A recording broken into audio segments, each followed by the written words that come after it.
Good afternoon. My name is Dr. Agila, Associate Professor Psychiatry SLIMS. Today's topic is somatoform disorder. We'll be discussing under these topics: definition, classification, history, etiology, neurobiology, somatization disorder, undifferentiated somatoform disorder, hypochondriacal disorder, somatoform autonomic dysfunction, persistent somatoform pain disorder, and other somatoform disorders. So, under these topics, we'll be um, defining each and every form of somatoform disorders. So, ICD-10 says that somatoform disorders is repeated presentation of physical symptoms. So, basically, it's a focus on physical symptoms and anxiety over the physical symptoms. And whereas DSM-5 says the key characteristic of somatic symptom disorders, the presence of one or more persistent somatic symptoms that are associated with excessive thoughts and feelings and behaviors related to the symptoms. So basically, there is anxiety related to these symptoms. So the physical symptoms are given first priority, and the thoughts, behaviors, and emotions are directed only towards these physical symptoms. So if you see the onset and continuation of the symptoms, it's like everything is related to the life events, difficulties, conflicts, and there will be always a stressor. So degree of attention seeking, histrionic behavior, annoyed of their failure to persuade doctors of essentially physical nature of their illness and need for further investigations. So this is their type of behavior. It is sort of an attention seeking and histrionic behavior. It's seen in histrionic personality. So classification, DSM-5 versus ICD-10. DSM-5 gives somatic symptom disorder and ICD-10 says somatization disorder. And here we have conversion disorder and it is called dissociative. That is the counterpart. Illness anxiety disorder, and here we have hypochondriacal disorder, factitious disorder, and somatoform disorder, NAC. Here we have somatoform autonomic dysfunction, other somatoform disorders, somatoform disorder, unspecified neurasthenia, neurotic disorder category, psychological factors affecting another medical condition. So this is a classification, major diagnostic tools of classification for somatoform disorder. Peek into the history. So 17th century, Thomas Sydenham attributed symptoms and signs, pain, convulsions, dropsy to disturbance of mind. So they've been relating the symptoms to mind itself from the beginning of time. So 19th century, Berrios mentioned the term dysmorphophobia, and 20th century hysteria and hypochondria, neurasthenia in China, and Freud's psychodynamic theory also contributed to study of hysteria and account of symptom generation in which unconscious conflict. So actually, somatization was mentioned as a defense mechanism by Freud. So it is actually the physical manifestation of any conflict, unconscious conflict or effective motive. So that is Freud's psychodynamic theory. And then if you see another set of scientists, we have Kurt Schneider, who viewed somatic presentation not as separate group, but as key components of other psychopathological syndromes. Carl Jaspers mentioned hypochondria, hysteria, somatopsychics terms, majority of physical suffering due to psychological reflection and not due to physical disease. Eugene Bloiler mentioned historical syndromes and neurasthenic syndromes. Henry E. defined hysteria as somatic hyperexpressivity of unconscious ideas, images, and affects, and labeled organ neurosis. So, all these people have given different terminologies and views of somatic symptoms actually. And every time it was evolving. But throughout the history, we have been having somatization without any proper organicity, and this is what is related to mind-body connection. So again, if you see Henry is the definition of hysteria. It is again derived from Freud only. the somatic hyperexpressivity of unconscious ideas, images, and effects. And Juan Jose Lopez Ibor is the first one to highlight somatic component of some forms of anxiety and depression and proposing an antidepressant for them in the 1960s, coined timopatia and aniosia. So it's anxious timopathy. And Greek meaning is thymos is soul, spirit, mind, temperament, placed hysteria and hypochondria and psychosomatic disorders among the disorders of mood. So Pierre-Briquet syndrome with multiple motor and sensory symptoms is attributed to separation of somatization from conversion phenomenon. And environmental and cultural factors, multiple factors in culture affects how they identify and classify bodily sensation and perceive illness and seek medical attention. Somatic presentations are expressions of personal suffering inserted in cultural and social context. Now, coming on to this is like a biopsychosocial approach. You have the genetic factors. So, genetic factors, the genes involved are basically TPH1, A21HC, TPH2RS, 1386494, and 5HTR2A, 10 T10C, 5HTR2A, A1438, 538G, and 5HTR. So if you can see, all these um, are related to serotonin. And so serotonin genes. So all these are related to the serotonin genes. So there is polymorphism in all these genes. So these are related, and these have been the candidate genes which have been studied for somatoform disorder. And neurobiology, if we see, the structures involved are 5 neuronal areas, mainly the premotor, supplementary motor cortex, the middle frontal gyrus, the anterior cingulate cortex, the insula, the posterior cingulate cortex, and the prefrontal cortex. So basically, the main, the gray matter, and also a little bit of the limbic system. So anterior cingulate cortex, the insula, posterior cingulate cortex, and the prefrontal cortex. The neuroimaging also shows in fMRI and PET, voxel-based morphometry, VBM, smaller pituitary volumes and difference in hippocampal and amygdala volumes. Components of the neural network, that is in the insula and striatum. The insula is actually a pain center. It's like a input threat detection center and interception for emotional regulation and motivation. So insula is one such area in the brain where there are multiple inputs coming in. So basically, insula has been studied extensively here. The striatum functioning in salience detection in relation to onset, speed, novelty, and context. So striatum is also very important here. And if we see here, this is the pain pathway. So basically, it starts from the descending and ascending pathway. So basically, as we all know, there's nociceptors, the transduction, and the dorsal horn of the spinal cord ascending pathway to the receptors, pain receptors in the brain, and then the descending pathway, and then the pain perception. So basically, there is a tissue injury, inflammation, mediator release. We all know substance P and prostaglandin, serotonin, acetylcholine. And then from there, the nociceptor pathway goes, signal transduction occurs, and then to the dorsal root ganglia of the spinal cord, spinothalamic tract, that is the lateral spinothalamic tract, to the cortex, and then this is a central perception, this is a peripheral perception.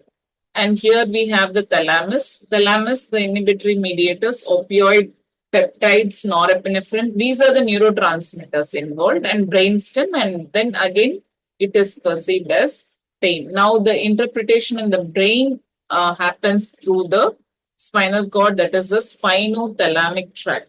The spinal cord to the thalamus, so that is the main tract there. Again, if we see here, some reward networks have been studied. And again, if you see this particular picture where we have nociceptor endings, again, the same noxious stimulus. First step is transduction, second step is transmission, and then there is relay.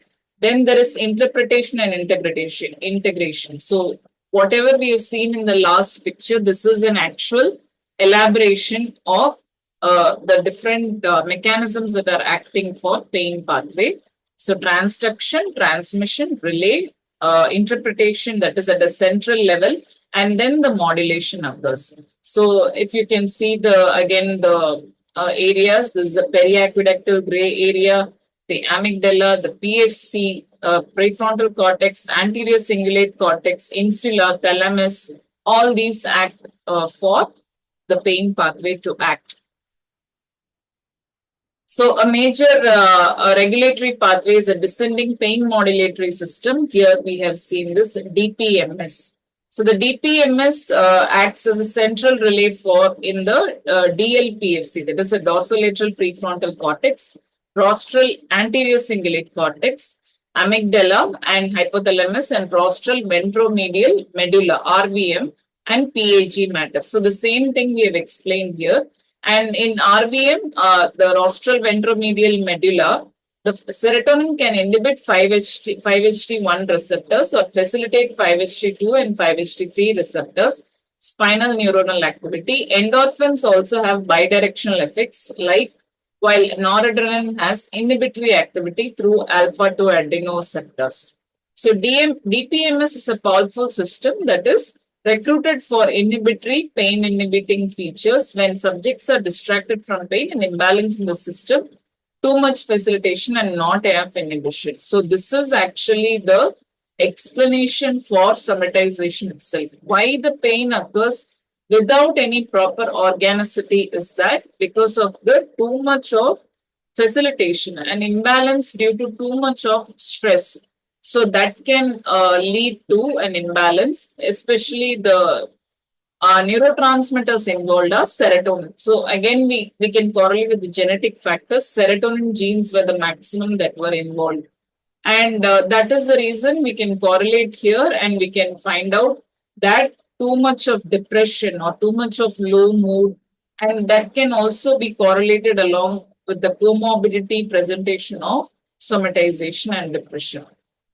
So this is important. So this model is quite clear model for this somatoform disorder. So genetics involved, again, we had seen 5-HT receptors. Here we are seeing something related to COMT. That is, COMT is again catechol O-methyl transferase. It's an enzyme degrading catecholamine neurotransmitters, that is adrenaline, dopamine, and noradrenaline. Now the other neurotransmitters are also involved. The majority model have shown serotonin to be a part of it. And here we have the central areas involved, the DLPFC, the VL again, ventrolateral prefrontal cortex, the rostral anterior cingulate cortex, the medial anterior cingulate cortex. PAG is nothing but the periaqueductal area, RVM rostral medulla, and again amygdala, hypothalamus. Here, this is the acute pain coping areas. Cognitive emotional process are distraction, reappraisal, enhanced expectation, and relaxation.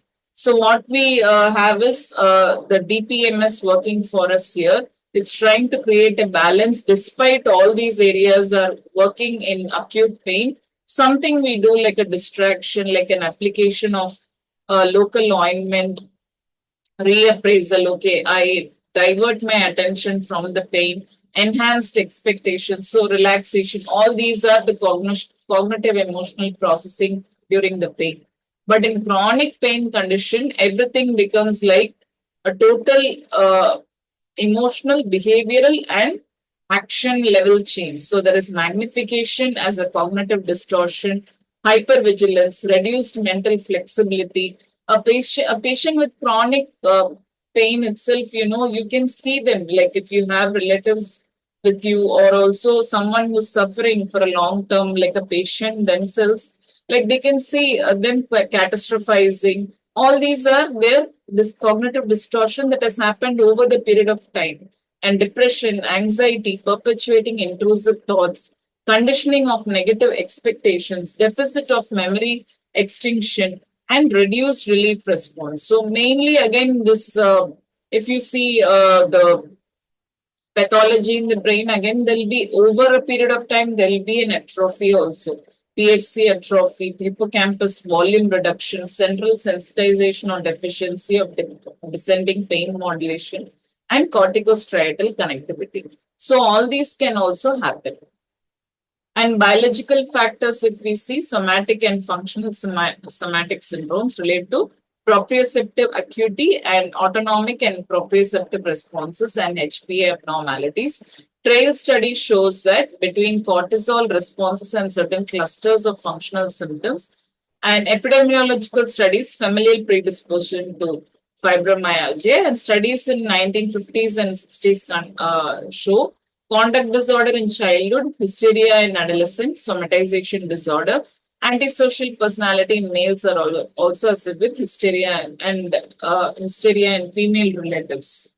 Psychological factors, traits, suggestibility, dramatic flair, like, histrionic personality traits, grandiosity, hysteria, alexithymia, and inability to express and process emotions, emphasize somatic rather than psychological symptom.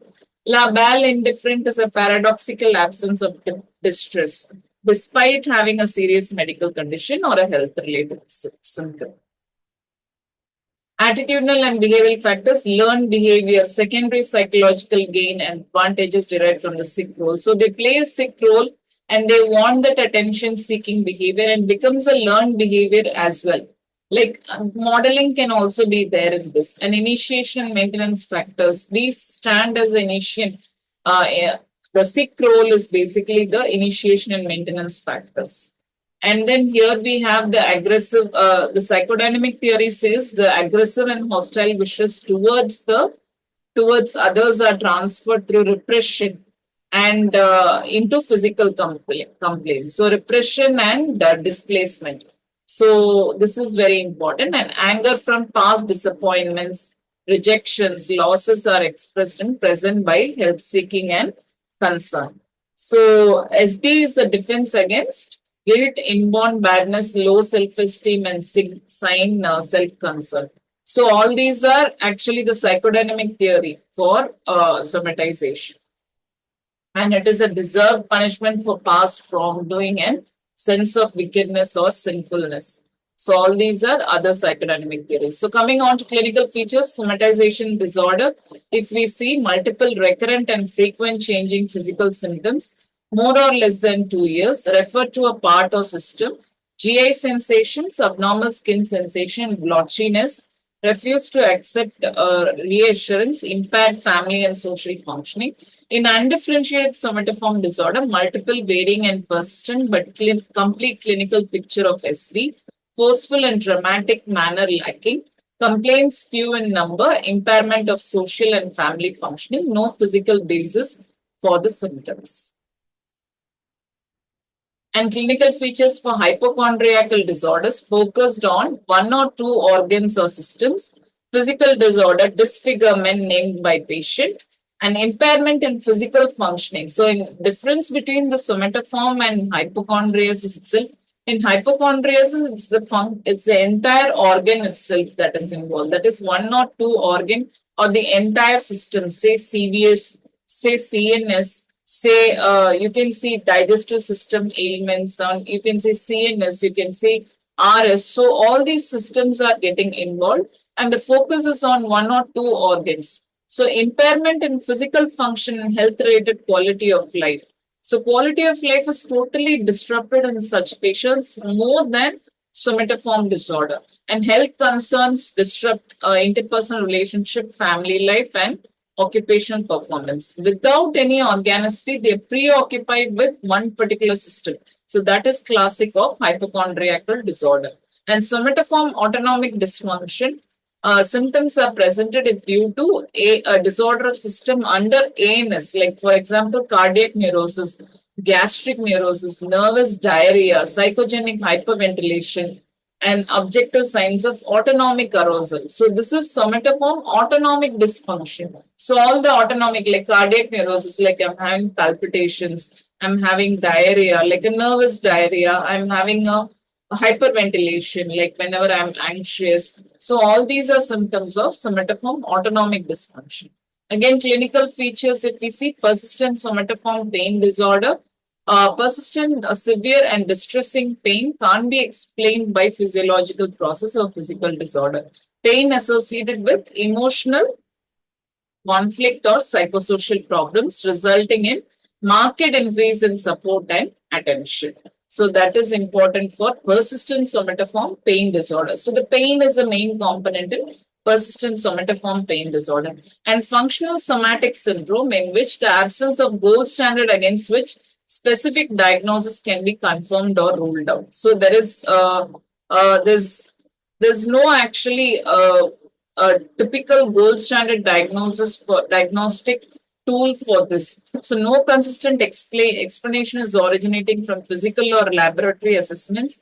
Maybe in lab assessments we cannot find, but in MRI or fMRI we can see an increased blood flow. That is especially in PET and fMRI we have seen this. That is functional somatic syndrome.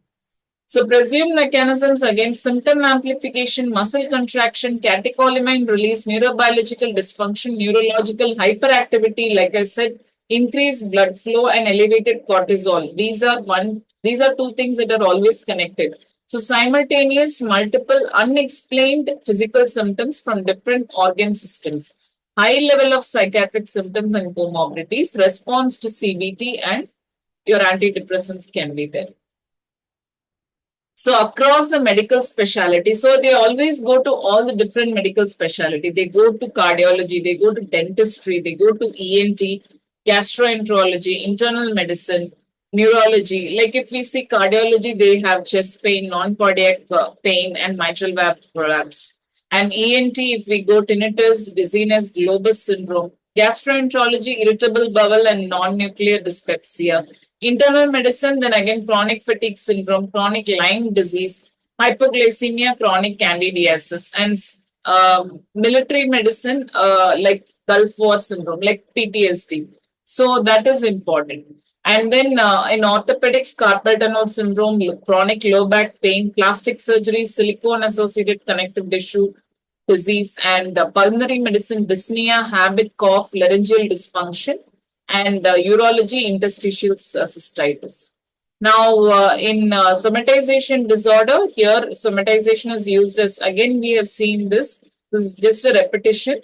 So here, one thing what I would like to say is Lipowski and Robert Spitzer have conceptualized this by saying tendency to experience and communicate psychological states only as bodily symptoms or somatic metaphors. Like for example, I have a severe stress going on, and then I have chest pain.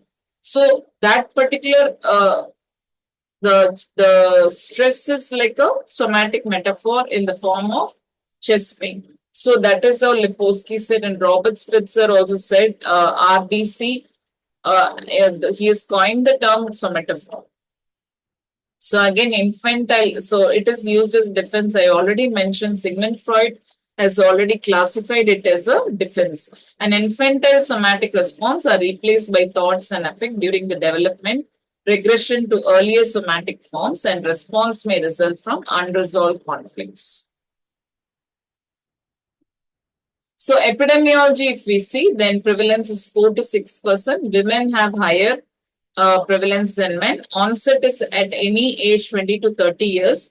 Reportedly, in about 3% of medical students in the first 2 years, 80% of patients have comorbidity as depression and anxiety. The cause is chronic, fluctuating, long-standing.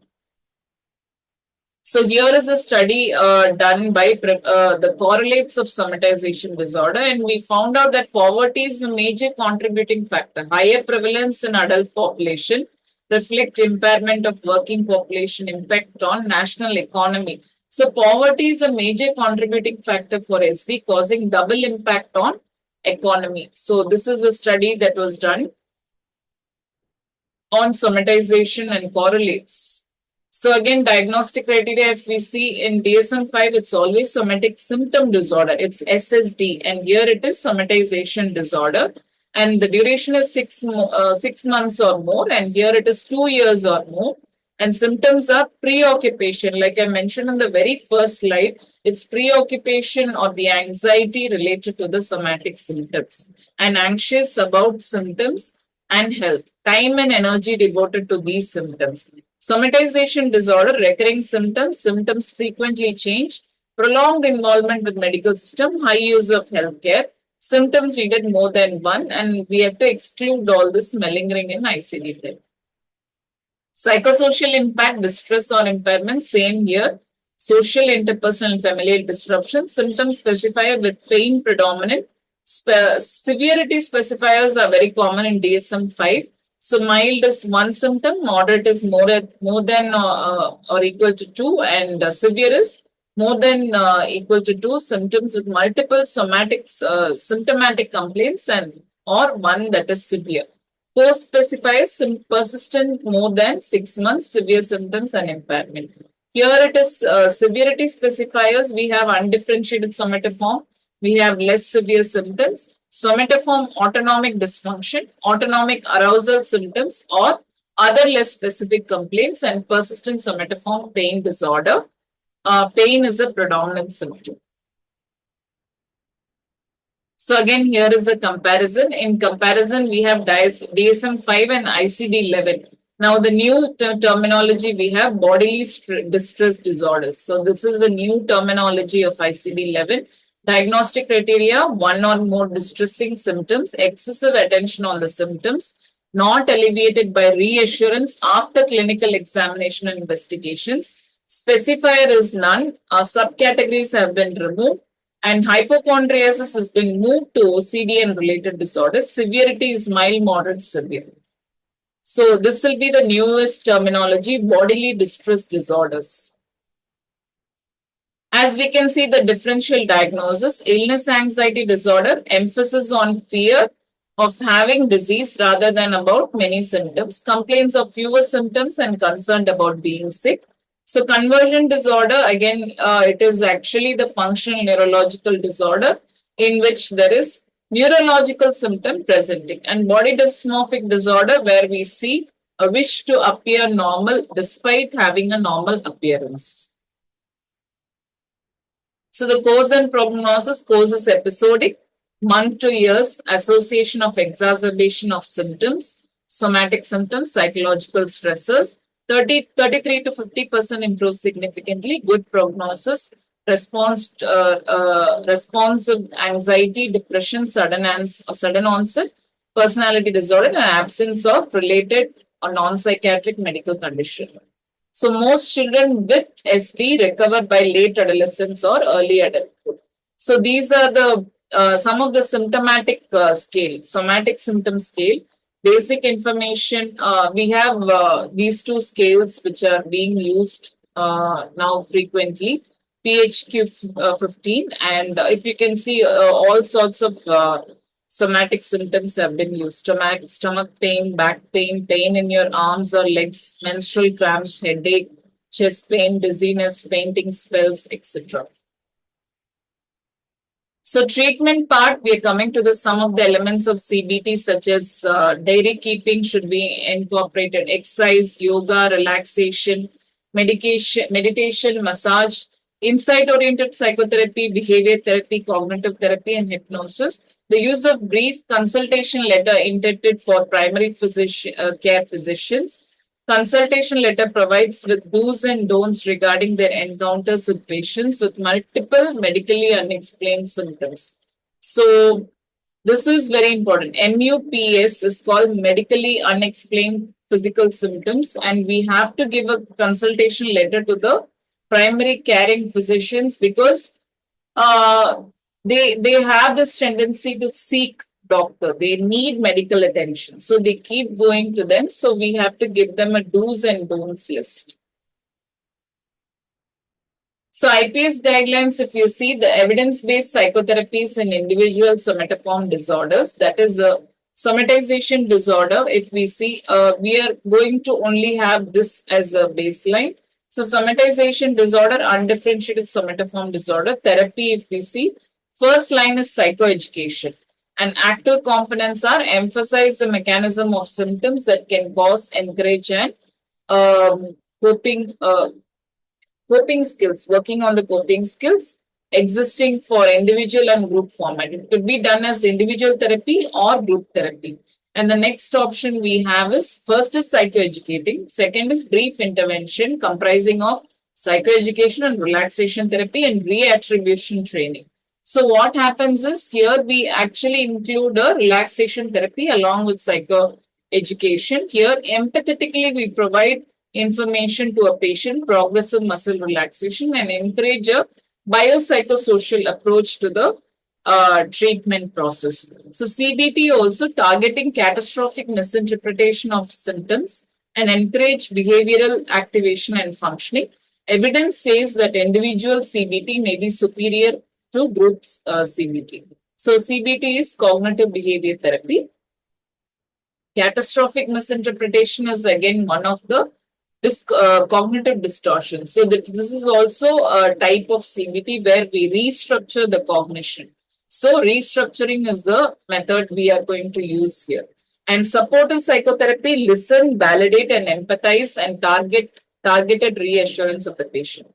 Relaxation therapy is training on progressive muscle relaxation and diaphragmatic breathing. Second line, if we see short-term psychodynamic therapy, family therapy, and stress management.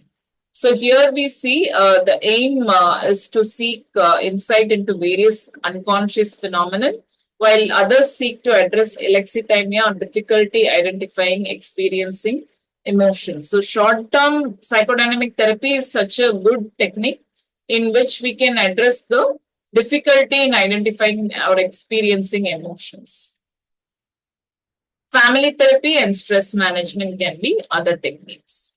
Now, coming on to illness anxiety disorder, according to DSM-5 this is the term for hypochondriasis. So, preoccupation with physical symptoms and belief that it is leading to a serious physical illness, despite medical reassurance and objective evidence are contrary. So, ICD-10, persistent preoccupation with possibility of having one or more serious and progressive physical disorders. Hypochondriasis is transformation of report. So again, Sigmund Freud has put in this as a defense mechanism. Transformation of approach towards others arising from bereavement, loneliness, or unacceptable aggressive impulses into self-reproach. So this is also something like a introjected symptom of an unconscious conflict. So that is hypochondriasis. So responsibility, avoided guilt, circumvented, and instinctual impulses warded off. Now, epidemiology is around 4 to 6%, maximum 15%, age at onset in early and middle adulthood, and men and women have similar prevalence and rare in children, post-chronic and incapacitating, and psychiatric condition comorbidities, depression, panic disorder, and OCD and GAD. Depression is around 40%, panic disorder 10 to 20%, OCD and GAD 5 to 10%. And risk and prognostic factors, environmental, precipitated by major life stress, serious and ultimately benign threat to individual's health, and history of childhood abuse, serious childhood illness, predisposed to development of disorder in adulthood. So basically, again, the etiology, risk factors, and prognostic factors are similar to somatization and somatoform disorders because it's basically the major life events. It's the life changing or traumatic, stressful events that predispose them to have this kind of defense mechanism and then finally converting it into a disorder. So that is important. Here again, the diagnostic criteria from DSM-5 and ICD-10 as a comparison.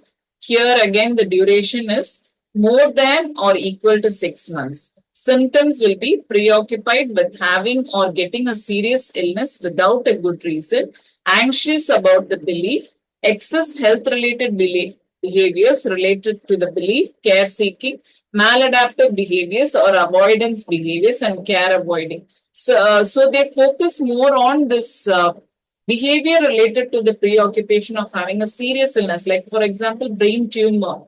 They say they have brain tumor. They say they have lung tumor. So it's actually a major system that is involved along with major illness. So, and hypochondriacal disorder have preoccupied with having a serious medical illness, anxiety, somatic complaints, and concerns about appearance, distress, or depression associated with the above. So, again, it is similar. It's always the preoccupation with a serious medical illness. So, symptoms needed all the above, exclusion, another mental disorder in DSM 5. Symptoms specify a care seeking and care avoidant type. Uh, DSM 5 focuses on two types of behavior. So, this is a care seeking behavior and care avoidant also. So, two types of avoidant behaviors. And here it is comments. We have DDD is included with diagnosis as a subtype. So here we have differential diagnosis. Again, somatization disorder, depressive disorder, delusional disorder. In delusional disorder, we have to look for the other vectors of delusions like conviction, like the affect, like the bizarreness, stronger conviction, and systematization. And all these are other vectors that will put the patient into a delusion. So this is there's something called hypochondriacal delusion as well. So we mix two group like neurotic plus psychotic. So that can also become. So this is basically a psychotic disorder, and hypochondriacal delusion are also part of delusional disorders. So anxiety and panic disorders reassured by physiological explanations and convictions about the presence of physical illness don't develop. So treatment again, the first line of treatment will be CBT and psychodynamic therapy to manage patients with health and anxiety, mindfulness training, exposure therapy, and acceptance and commitment therapy, and few randomized placebo-controlled trials that demonstrated the benefit with SSRI, CBT with fluoxetine. So CBT is usually the first line. So what do we do in CBT is that I've already mentioned it is the cognitive restructuring. The cognition is actually all in the maladaptive form. There is cognitive distortion. There could be catastrophization. There could be maximization. Usually, these patients have first maximizations, meaning to blow up things.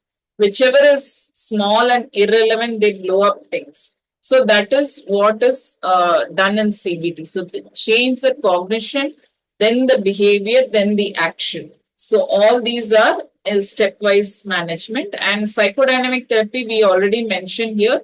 Short-term psychodynamic therapy will be really helpful in such cases. Mindfulness training. What is mindfulness? Mindfulness is the awareness of the surroundings, the awareness of being in the moment, being in the present. Yes, I am going through this pain, but it is not actually organic. So we give him the mindful based CBT also. Now there is a combination of CBT and mindfulness. Yes, the presence is also accepted, but it can be changed, and that is also accepted. So both will have a good effect on the patient, and along with which SSRIs also will be useful. Again, IPS guidelines for hypochondriasis. First line will be CBT. As I already mentioned, we are going to focus on all the maladaptive behaviors, and we have to do the restructuring, cognitive restructuring. And again, here we have the second line, MBCT, acceptance and commitment therapy. Here it combines, like I already said, mindfulness plus CBT. Third line is problem solving therapy, 6-step approaches, defining, listing, weighing up solution, and implementing them.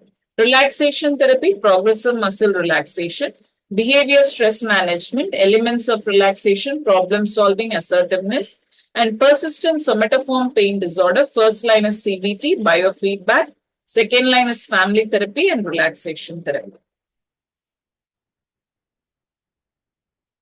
So here we have the dysfunction, that is the autonomic somatic autonomic dysfunction. Here again we have already mentioned it is the autonomic disturbance. So it is the autonomic symptoms like cardiac neurosis, gastric neurosis. We've already mentioned there.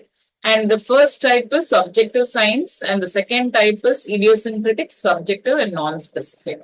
So ICD-10 criteria, we have the autonomic arousal such as palpitation, sweating. So all the basic autonomic arousal symptoms, hyperactivity symptoms. So sweating, palpitation, tremors, flushing, specific organ can be referred or system, and preoccupation with this, and no evidence of any significant disturbance of the actual organ. So these are the specifiers. I mean, these are the classification we have: heart and CVS, UGI tract, lower GI tract, RS, genitourinary system, and other organ system. So differential diagnosis, we can have somatization and GAD again. So other types are definition related to not mediated through ANS and limited to specific systems or body parts. So these are the other types. The globus hystericus, feeling a lump or throat in the throat, and dysphagia. It's a form of dysphagia. And psychogenic torticollis, spasmodic movements, except Tourette's. Psychogenic pruritus can be there. Psychogenic dysmenorrhea and teeth grinding. So these are my references. Thank you so much for this opportunity, and I would like to thank Biner Institute for giving me this opportunity to present this topic. Thank you so much.